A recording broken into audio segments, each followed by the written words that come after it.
La clase que voy a presentar hoy es de urgencias oncológicas. Las urgencias oncológicas son situaciones que ocurren durante la evolución de un cáncer, ya sea del debut o durante la evolución de esta, que aumentan la mortalidad de los pacientes. ¿Ya? Algunas pueden ser más tratables que otras, y la incidencia ha ido en aumento a través de los años debido principalmente al aumento de la prevalencia del cáncer y también a la mejoría de las terapias actuales disponibles. En el manejo de esta patología es de principal importancia el manejo de los médicos no especialistas, quienes van a ser los que se van a enfrentar a estas situaciones habitualmente. Ahora, antes de ir a las complicaciones propiamente tales, hay que contextualizar a nuestro paciente. Hay que saber quién es el encargado de tomar las decisiones, ya que muchas veces no es el paciente, a veces es un familiar. ¿Qué tipo de cáncer es? ¿Qué pronóstico tiene? El tiempo desde que se hizo el diagnóstico y qué alternativas terapéuticas tiene. ¿Cuál es el pronóstico oncológico? Y también cuál es el pronóstico médico, ya que los pacientes suelen tener muchas comorbilidades asociadas. Saber los exámenes y los medicamentos que usan. Ahora, estos pacientes habitualmente son complejos, van a debutar en un servicio de urgencia por estas complicaciones, y el médico que los recibe tiene que saber que los pacientes oncológicos no son pacientes terminales. No por tener estas complicaciones el pronóstico ya está limitado y muchos tienen bastantes opciones terapéuticas. De la misma manera, hay que entender también que a veces estas complicaciones sí pueden corresponder a eventos terminales y hay que saber filtrar bien a los pacientes. ¿Ya? De todas maneras, a todos los pacientes hay que brindarle al menos un tratamiento para aliviar los síntomas. Se pueden clasificar entre las complicaciones que son producto del cáncer propiamente tal, las que son derivados de los medicamentos que se usan, principalmente la quimioterapia, la radioterapia, la inmunoterapia, y emergencias no oncológicas. O sea, estos pacientes pueden tener emergencias igual que cualquier otro paciente: cólico biliar, cólico renal, infarto agudo del miocardio, infartos cerebrovasculares, pancreatitis. Ahora, esta forma de clasificación es más fácil para el abordaje, dividiéndola en cardiovasculares, metabólicas, neurológicas y hematológicas. Dentro de las cardiovasculares, el síndrome de vena cava superior y el taponamiento cardíaco son de las más complejas, ¿ya?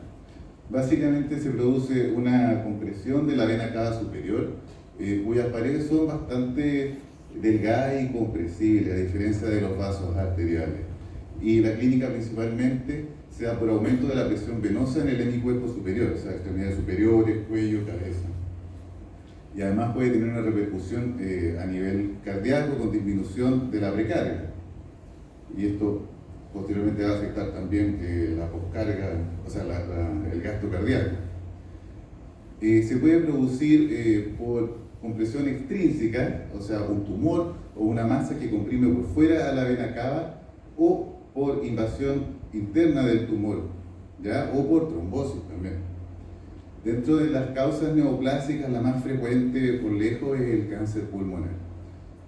Cáncer pulmonar no células pequeñas, en su mayoría. Si bien el cáncer de células pequeñas en un 10% de los casos puede producir síndrome de vena cava superior, la prevalencia es menor. Por linfoma no Hodgkin, por otros tipos de cáncer y también por patología no neoplástica que puede llegar hasta un 35%. ¿Ya? Secundaria a trombosis de dispositivos intravasculares, principalmente catéter venoso central, marcapasos, o también compresión por un aneurisma aórtico, por ejemplo. El 60% de los casos puede ser el debut de un cáncer. Ahora, los síntomas que se van a presentar son producto de la compresión y el aumento de presión del hemicuerpo superior, de la presión venosa, partiendo por edema, dilatación de las venas superficiales, plétora, ingurgitación yugular y posteriormente síntomas un poco más complejos, ya disnea, disfagia, y puede evolucionar incluso con edema cerebral y en los casos más avanzados síncope. En relación al sitio de obstrucción, los síntomas son menores cuando son sobre la desembocadura de la vena ácido, ya que se puede hacer retorno venoso por la vía posterior, ¿ya? Como se observa acá. Sin embargo, cuando las compresiones son más bajas, los síntomas son mucho más importantes. En relación al diagnóstico, bueno, la sospecha es lo más importante. Si no sospechan esta enfermedad, no la van a diagnosticar. Y como hablábamos, o sea, el 60% de los casos son debut de un cáncer, entonces hay que además hacer el estudio etiológico. El examen de elección acá es el TAC, el angioTAC, ¿verdad? Es lo mejor a menos que el paciente tenga insuficiencia renal, en el cual se puede usar otro tipo de estudios como resonancia, ecodoppler. La radiografía, la verdad es que a menos que sea una gran masa no aporta mucho, y la angiografía principalmente es con fines terapéuticos. En relación al tratamiento, medidas de soporte, ¿verdad? Oxígeno, elevación de la cabeza, y tenemos que hacer el diagnóstico. Acá es lo más importante lograr hacer una biopsia, a pesar de lo grave que parece, y de las imágenes, no sé si vieron una gran masa pulmonar acá, apenas hay flujo de retorno. La verdad es que la mayoría de los casos son de instalación lenta y nos dan el tiempo suficiente para hacer una biopsia y con eso hacer el tratamiento más efectivo, que habitualmente es quimio o radioterapia. Ya, en caso de que se trate de una trombosis, se pueden usar anticoagulantes sistémicos, se puede hacer una trombolisis sistémica, que no es habitualmente muy indicada por la alta cantidad de efectos adversos, incluso bypass quirúrgico, y cuando la compresión es por tumores linfoides se puede utilizar corticoides, ya idealmente después de haber tomado la biopsia. Y esta es una alternativa de tratamiento mucho menos, con muchas menos complicaciones, ¿verdad? Terapia endovascular, que sirve tanto para hacer una trombolisis localizada, para hacer dilataciones con balón, e instalar una malla que es un stent, que es una malla expandible, para salvar la oclusión mientras hace efecto el tratamiento. En relación al derrame pericárdico, bueno, el pericardio habitualmente contiene un líquido que puede ser alrededor de 20 cc en forma normal, y cuando se expande de forma lenta por diferentes procesos, puede albergar incluso hasta 1 litro o más de 1 litro de líquido en su interior sin tener repercusión sistémica ni hemodinámica. Sin embargo, cuando este aumento de volumen es rápido, ya con 140 cc, puede llegar a un taponamiento, ¿ya? Que es cuando presenta compromiso hemodinámico el paciente, hipotensión, disminución del gasto cardíaco, hipoperfusión. Así que la clínica depende de la velocidad de instalación y lo más frecuente es que sea asintomático. Dentro de las causas son múltiples, infecciosas, autoinmunes. Dentro de las neoplásicas pueden ser neoplasia primaria, metastásica o secundaria a un síndrome paraneoplásico. Situaciones más agudas, de instalación aguda, son, por ejemplo, cardíacas, por miocarditis o por trauma. Y eso requiere resolución urgente habitualmente. Los cánceres más asociados a derrame pericárdico son los que se albergan en la cavidad torácica o pueden hacer metástasis a esta, los linfomas y la leucemia. Y como les mencionaba, habitualmente son asintomáticos, o sea, 2/3 de estos pacientes van a estar con un gran derrame pericárdico, que se va a hacer un hallazgo dentro de los exámenes, el paciente no lo va a sentir. Posteriormente puede evolucionar con disnea, tos, y cuando ya va disminuyendo la distensibilidad del pericardio, sensación de dolor, ingurgitación yugular, el pulso paradójico y el compromiso hemodinámico. Para hacer el diagnóstico, el examen de elección es la ecocardiografía. Acá vemos una visión subsifoidea del corazón, ¿verdad? Que se ven las cavidades derechas, cavidades izquierdas y por fuera un gran derrame pericárdico. Como ven acá no hay compresión de las cavidades derechas, no están colapsadas. Por lo tanto, este paciente probablemente, si es que tiene síntomas, no son muchos, no tiene una urgencia inmediata, aunque sea un gran derrame al menos 5 centímetros. El derrame pericárdico, bueno, caso de una masa, ¿verdad? Corazón, derrame pericárdico. Habitualmente se asocia también a derrame pleural. Y como decía, puede ser un hallazgo en el estudio. Ahora, ¿cuál es el manejo? El manejo habitualmente solamente cuando el paciente es sintomático. Ya consiste en una pericardiocentesis, que es de los procedimientos menos invasivos, guiada por ecografía, y habitualmente la instalación de un píctel, o sea, esto queda con un drenaje abierto hasta que disminuye el débito. Otra opción un poco más invasiva es la de realizar una ventana pericárdica, ya sea por vía quirúrgica abierta o por toracoscopía, que consiste en abrir el pericardio hacia la cavidad pleural. Esto es habitualmente en derrames pericárdicos que son recurrentes. Ahora, en emergencias metabólicas son bastantes, no las vamos a ver todas. La hipercalcemia. Bueno, el calcio es una de las complicaciones más frecuentes, un síndrome paraneoplásico muy complejo y aumenta mucho la mortalidad de los pacientes. Ahora, hay múltiples etiologías de la hipercalcemia que no es el punto de esta presentación, pero algunas son mediadas por PTH, otras no son mediadas por la paratiroides, ¿verdad? Secundaria a medicamentos, especialmente las tiazidas, y otras causas en general. La hipercalcemia está presente en una gran cantidad de pacientes con cáncer, puede alcanzar incluso el 30%, pero la mayoría de las veces es leve y es asintomática. La causa más frecuente de hipercalcemia no hospitalizado, me refiero a la causa neoplásica. Así que si tienen un paciente hospitalizado con hipercalcemia, hay que buscar una neoplasia. Ya más que estar buscando PTH, vitamina D, siempre sospechar neoplasia. Ahora, los cánceres que están habitualmente asociados son cáncer de mama, cáncer renal, pulmonar, epidermoide, mieloma múltiple y linfoma también, ¿ya? Y se asocian a peor pronóstico, sobre todo cuando no hay respuesta a la terapia inicial. Los mecanismos de producción de la hipercalcemia tumoral principales por este péptido relacionado a la PTH, que se hace una acción similar, se une al receptor 1 de PTH y aumenta la resorción ósea y la absorción de calcio tubular renal. Otro mecanismo es por metástasis osteolítica, principalmente cáncer de mama, y otro medicamento mucho menos frecuente es por hiperproducción de vitamina D, ¿verdad? Que se asocia principalmente a los linfomas.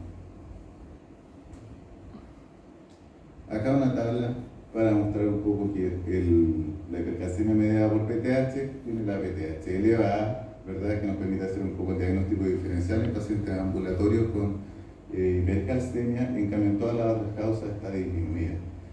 Este péptido relacionado a la PTH se puede medir y tiene una importancia pronóstica también en relación a la cantidad y cuánto va disminuyendo con el tratamiento del cáncer.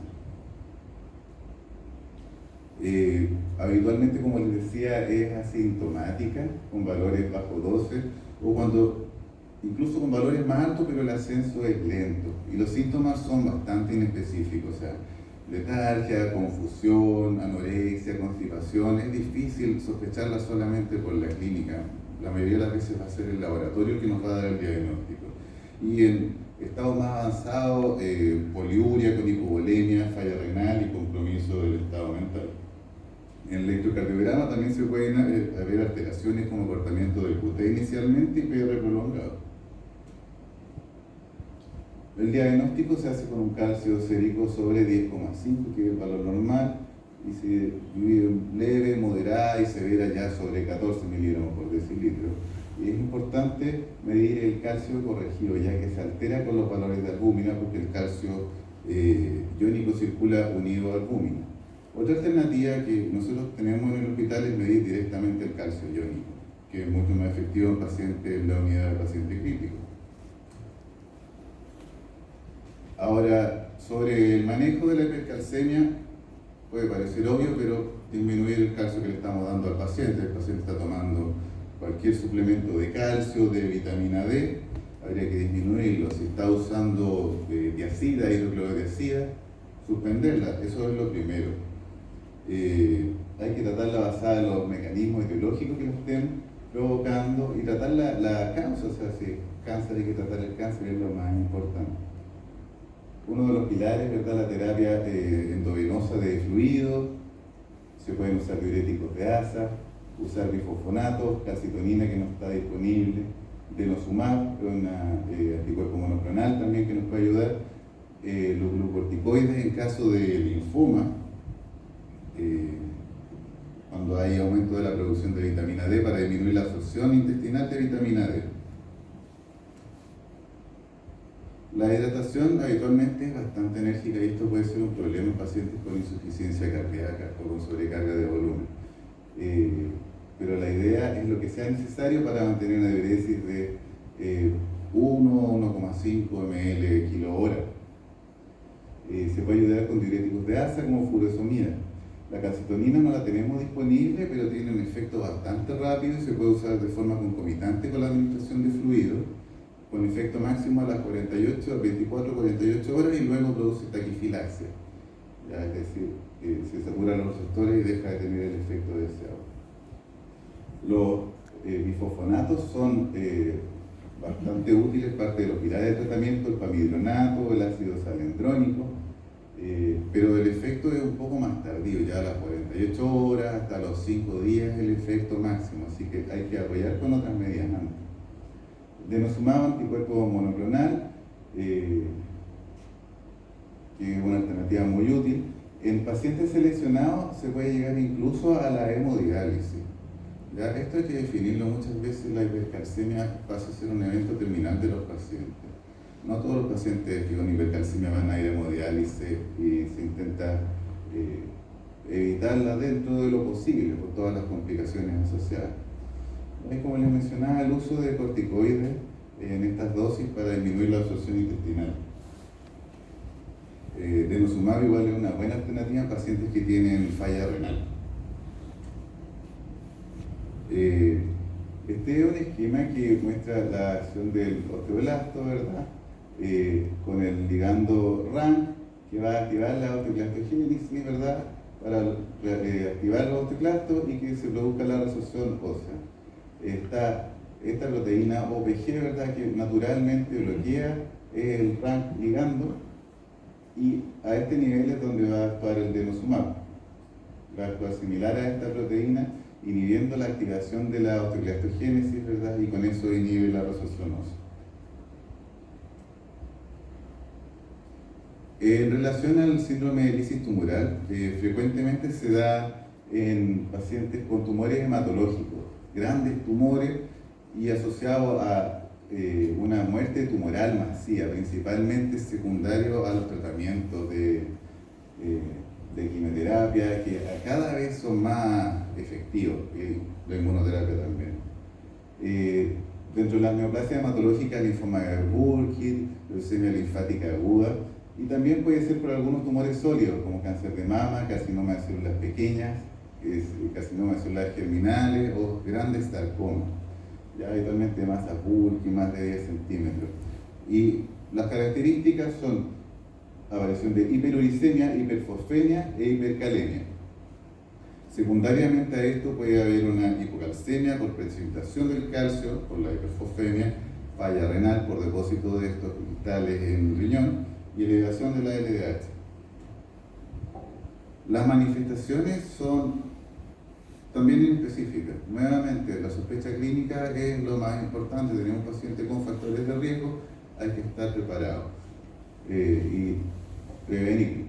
Ya náuseas, vómitos, diarrea, anorexia, convulsiones, todas alteraciones cardiológicas, secundarias a las alteraciones electrolíticas principalmente. Esta es la clasificación de Cairo-Bicho para el diagnóstico de síndrome de lisis tumoral, en que se solicitan presencia de dos alteraciones de laboratorio o bien una alteración clínica. ¿Ya? Básicamente niveles de ácido úrico, fósforo, potasio, hipocalcemia, ¿verdad?, y síntomas de hipercalemia, síntomas, ¿verdad?, de hipocalcemia, Trousseau, Chigostek, convulsiones y falla renal. ¿verdad? Dada por aumento de la creatinina o disminución de la diuresis. ¿Cuáles son los factores de riesgo? Se dividen en dos, los asociados al tumor y características clínicas previas del paciente, ¿verdad? Una alta tasa proliferativa, que sean quimiosensibles, una masa bulky más de 10 centímetros, alto recuento de glóbulos blancos, LDH previa muy elevada, infiltración de órganos de la médula ósea. Y características clínicas del paciente, o sea, que previo a la terapia ya tenga hiperuricemia, ya tenga hiperfosfemia, tenga algún grado de daño renal o no esté bien bulimizado. Este esquema muestra un poco cómo la quimioterapia, al actuar sobre las células tumorales, produce la lisis de estas células con liberación de productos de degradación del DNA, purinas, ¿verdad?, que van a producir finalmente hiposantina y santina, que se van a metabolizar a ácido úrico, y el ácido úrico es el metabolito que se va a acumular, ¿verdad?, va a producir principalmente la falla renal. También se produce elevación de fosfato, de potasio y de citoquinas, ¿verdad?, que también van a contribuir a la clínica de este síndrome. Ahora, a nivel de la hiposantina, ¿verdad?, la santina, tenemos el alopurinol, que inhibe la santino oxidasa, de esta manera disminuyendo la producción de ácido úrico. Es muy efectivo cuando se usa previo a que aparezca este síndrome, porque no, como ven, no tiene acción sobre el ácido úrico que previamente ya está formado, ¿verdad? Y además aumenta el nivel de hiposantina y de santina, que tampoco son muy solubles para su eliminación por el riñón.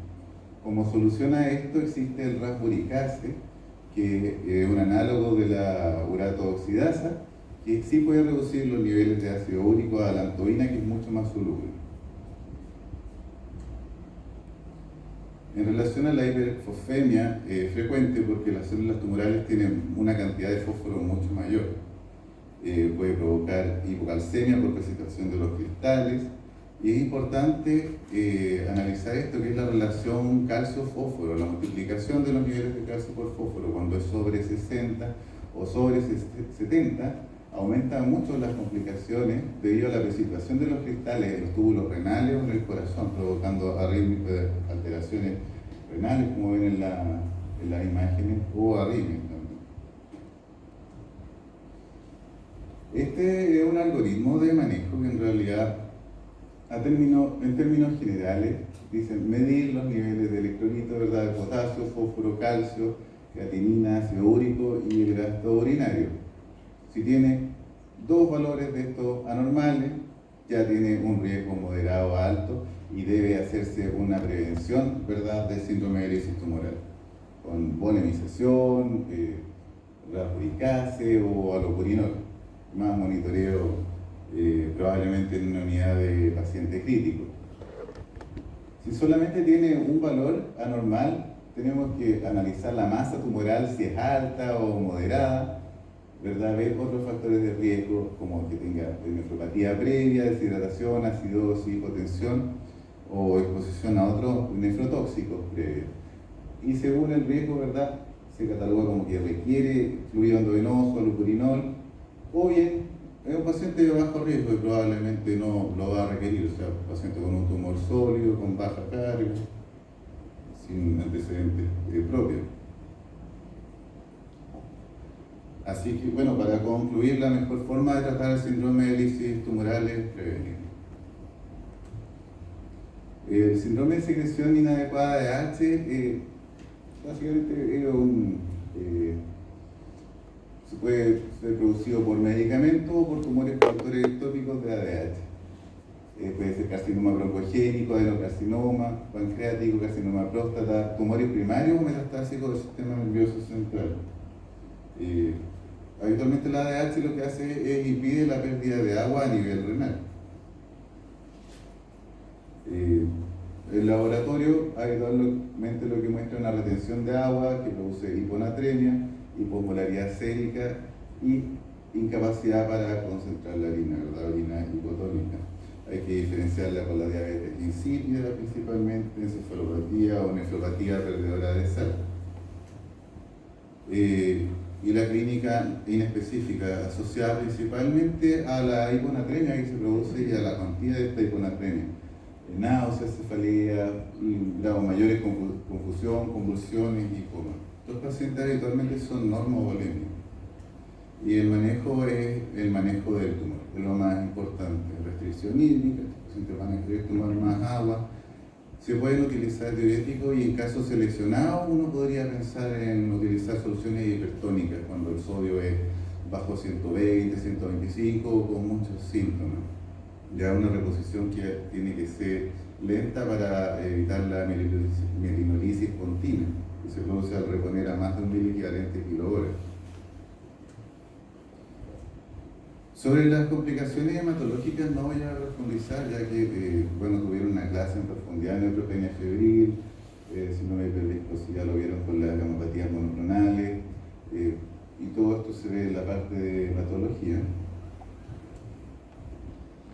Y las complicaciones neurológicas más frecuentes son el síndrome de compresión medular y la hipertensión intracraniana, asociada, ¿verdad?, a metástasis cerebrales o a tumores primarios. Habitualmente se manejan con dosis altas de corticoides, con radioterapia y eventualmente también con cirugía, con fijación de la columna, resección de las lesiones. Pero de esto van a tener la clase a continuación de complicaciones, ¿verdad? De radioterapia, así que me quedo con eso, espero que haya quedado claro. Les insisto que acá lo más importante en todo lo que yo les hablé es la sospecha clínica. Estas cosas no aparecen solas, no son evidentes y el manejo no lo hace el oncólogo. Es muy raro que lo haga el oncólogo. Estos pacientes van a llegarles a la urgencia donde trabajen o van a estar hospitalizados donde ustedes trabajen. Así que tienen que pedir los exámenes necesarios para iniciar el tratamiento de soporte. Mientras tanto se llega al diagnóstico. Muchas gracias.